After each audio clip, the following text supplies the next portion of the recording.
Medchal police station పరిధిలో సుతరీగూడ చెరువులో పడి గుర్తు తెలియని వ్యక్తి మృతి చెందారు. సమాచారం అందుకున్న పోలీసులు సంఘటనా స్థలానికి చేరుకుని పరిశీలించారు. అనంతరం మృతదేహాన్ని పోస్టుమార్టం నిమిత్తం గాంధీ ఆసుపత్రికి తరలించారు.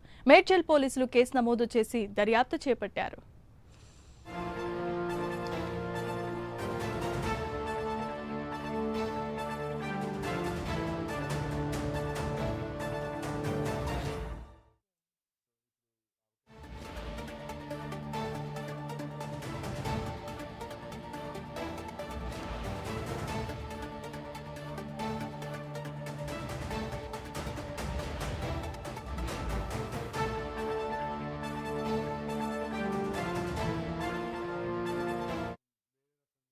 రైట్, ఇక మేడ్చల్ పోలీస్ స్టేషన్ పరిధిలో సుతరీగూడ చెరువులో పడి గుర్తు తెలియని వ్యక్తి మృతి చెందగా సమాచారం అందుకున్న పోలీసులు సంఘటనా స్థలానికి చేరుకుని పరిశీలించారు. అనంతరం మృతదేహాన్ని పోస్టుమార్టం నిమిత్తం గాంధీ ఆసుపత్రికి తరలించారు మేడ్చల్ పోలీసులు. ఇక ఈ విషయంపై కేసు నమోదు చేసి దర్యాప్తు చేపట్టారు.